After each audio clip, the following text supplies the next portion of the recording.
you, and The Fighter was one of these situations where various different people were involved. So give us a little bit of where you came in and what had already developed at that stage. I was the fourth writer in, I think, on this, and a friend of mine, Darren Aronofsky, who went on and obviously The Black Swan, and I went to film school with, came to me and asked if I would be interested in writing this. I'm from Worcester, which is 2 towns over from Lowell, where the movie takes place, and wow, thank you. Someone here from Worcester with a chance of that.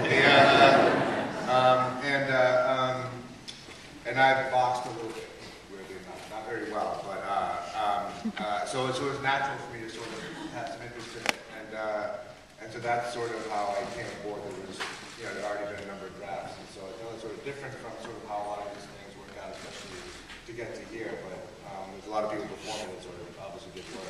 But what would be the main, if you were to define the main difference between what you did and what had previously been done? How would you describe that? Well, it's a compliment.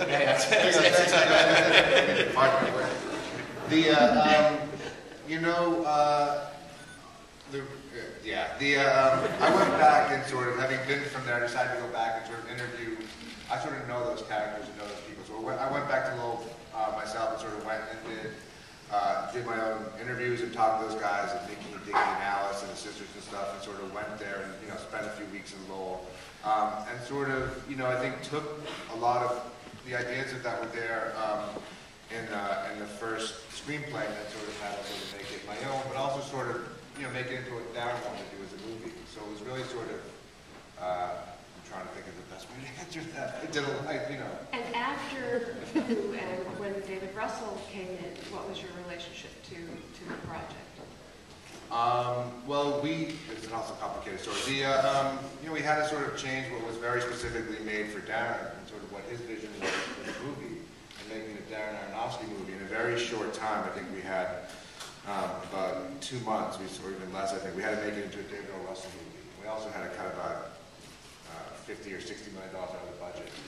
So it was sort of like this, clusterfuck of having to sort of get it done really fast. And I think the challenge, certainly, I think you can, from the movie, you can see how much it is sort of David's sensibility, and sort of David's rhythms and his perspective and his sense of humor on things. I think the heart of the story, I guess, had always been there from the very first draft. I think the strength of the story is the strength of Mickey and Dickie and their relationship, what they did in reality, and that's sort of true. And I think that transcended every script that was there. And that was sort of, that story was so powerful, no matter who did it, how it was interpreted by whoever, that would have stayed. That was sort of, that heart was there. I think obviously they're very different filmmakers, so the challenge was to sort of make it David's movie, which he certainly did, but still keeping those elements that I think were important to me sort of when I came aboard the